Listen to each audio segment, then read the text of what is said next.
తిరుమల లడ్డూ ప్రసాదంలో ఉపయోగించే నెయ్యి కల్తీ వ్యవహారం రాష్ట్ర రాజకీయాల్లో మళ్లీ హాట్ టాపిక్ గా మారింది. దేశంపై టీడీపీ ప్రభుత్వం చేస్తోన్న ఆరోపణలకు వైసీపీ నేత మాజీ టీటీడీ చైర్మన్ వైవి సుబ్బారెడ్డి తీవ్రంగా స్పందించారు. ముఖ్యమంత్రి చంద్రబాబు నాయుడు చేసిన ఆరోపణలపై సుప్రీంకోర్టు ఆదేశాలతో సిబిఐ ఆధ్వర్యంలో సిట్ దర్యాప్తు కొనసాగుతుందని ఆయన గుర్తు చేశారు. సిట్ నివేదికలో 4 ట్యాంకుల్లో కల్తీ నెయ్యి ఉన్నట్టు గుర్తించినప్పటికీ ముఖ్యమంత్రి చెప్పినట్టుగా జంతు కొవ్వు మాత్రం లభించలేదని వైవి సుబ్బారెడ్డి తెలిపారు. అంతేకాకుండా టీటీడీ తిరస్కరించిన నెయ్యి ట్యాంకర్లు తిరిగి వేరే కంపెనీల పేర్లతో సరఫరా చేసిన విషయం కూడా సిట్ దర్యాప్తులో బయటపడిందని చెప్పారు. వైసీపీ ప్రభుత్వ కాలంలో కూడా కల్తీ అనుమానం ఉన్న నెయ్యి నమూనాలను టీటీడీ పలుమార్లు తిరస్కరించిందని, అది సాధారణ ప్రక్రియనని ఆయన పేర్కొన్నారు. గతంలో 300, 400, 550 రూపాయల ధరలకు నెయ్యి సరఫరా జరిగేదని, ఇప్పుడు హిందూపురం డైరీ పేరుతో అదే నెయ్యి 658 రూపాయలకు సరఫరా అవుతోందని ఆరోపించారు. హిందూపురం డైరీ హెరిటేజ్ సంస్థకు చెందిన యూనిట్ అని కూడా ఆయన వ్యాఖ్యానించారు. మరీ ముఖ్యంగా కలిగి ప్రత్యక్ష సేవలో ఉండే వాళ్ళు ఏమన్నా పొరపాటు జరిగితే దానికి ప్రాయశ్చిత్తం చేయాల్సిన అవసరం ఉంది.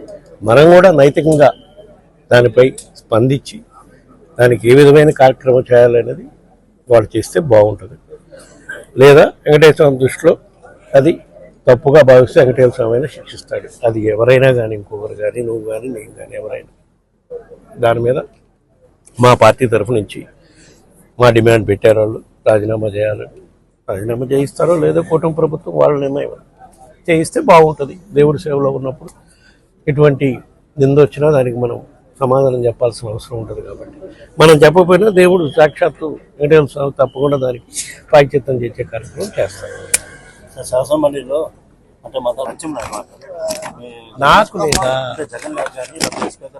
జగన్ గారు దేవుడి మీద నమ్మకం ఉండబట్టే తిరుమలకు వచ్చి వెంకటేశ్వర స్వామి వారికి పట్టు వస్త్రాలు సమర్పించి స్వామివారిని ఎంతో సిద్ధశుద్ధితో మొక్కోవటం కూడా జరిగింది. నమ్మకం లేకపోతే ఎందుకు వస్తారు?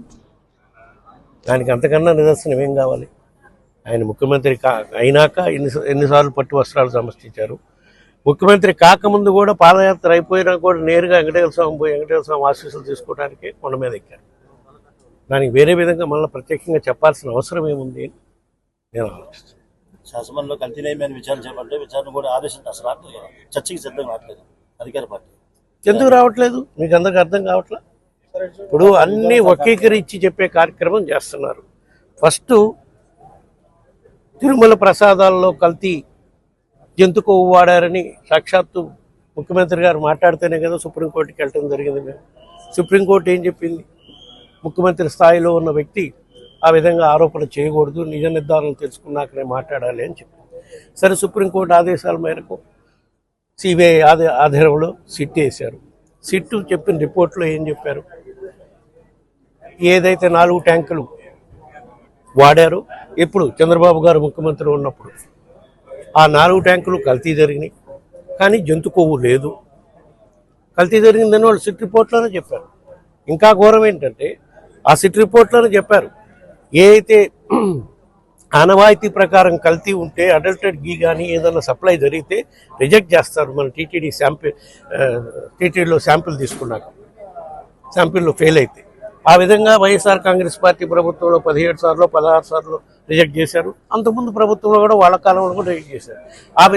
ఆ విధంగా రిజెక్ట్ చేయబడిన నెయ్యి కల్తీ జరిగింది, కానీ ఏదైనా కానీ రిజెక్ట్ అయిన నెయ్యి వాడిన సందర్భాల్లో కూడా ఎక్కడా లేదు.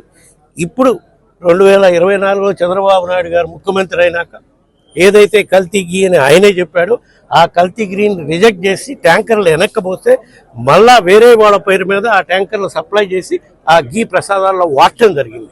ఇది సిబిఐ సిట్టు విచారణలో వాళ్ళు తేటతెల్లం చేయటం జరిగింది. ఇంతకన్నా ఏం కావాలి?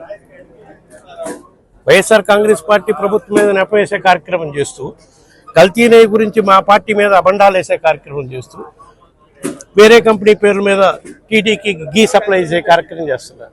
ఇప్పటి వరకు 550 రూపాయలు, 300 రూపాయలు, 400 రూపాయలు గీ సప్లై చేస్తుంటే వైసీపీ హయాంలో 300 రూపాయల గీ ఏడొస్తుంది, 400 రూపాయల గీ ఏడొస్తుంది అని చెప్పి ఇప్పుడు హిందాపూర్ డైరీ పేరుతోటి టీటీడీలోకి, హిందాపూర్ డైరీ సాక్షాత్తు హెరిటేజ్ మ్యానుఫ్యాక్చరింగ్ యూనిట్ అని వాళ్ళ వెబ్సైట్లోనే ఉంది, 658 రూపాయలకి గీ సప్లై చేస్తుంది. ఇదంతా ఏంటి? ఎందుకు ఈ విధంగా? దాని మీదే చర్చ చేపట్టాలని మండలిలో డిమాండ్ చేస్తే ప్రభుత్వం తోక ముడుచుకొని పోయే కార్యక్రమం, డైవర్ట్ చేసే కార్యక్రమం చేస్తారు. ఇవన్నీ కూడా విచారణలో బయటకు వస్తాయి తప్పకుండా.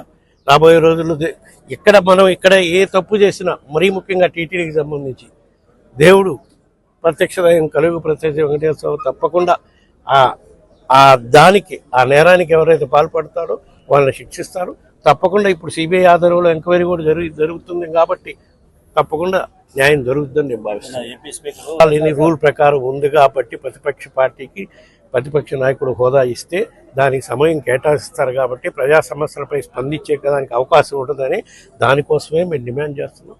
తప్పకుండా దానిపై పోరాటం చేస్తాం.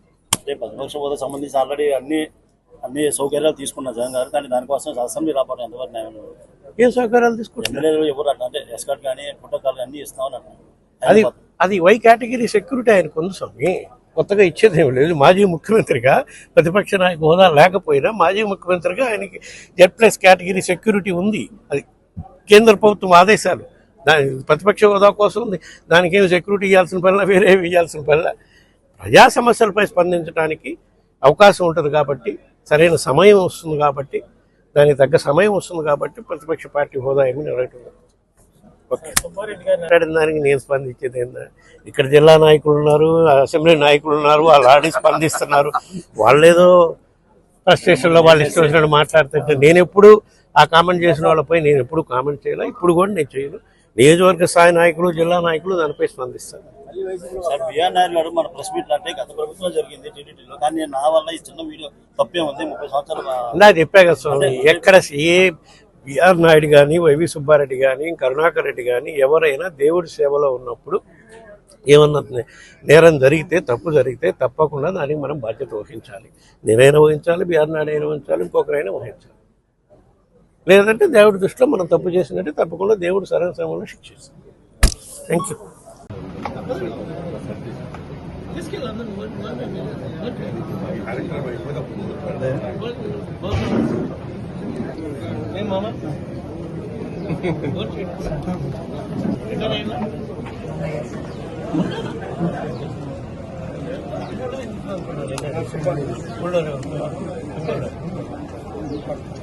అక్కడ కూర్చోండి.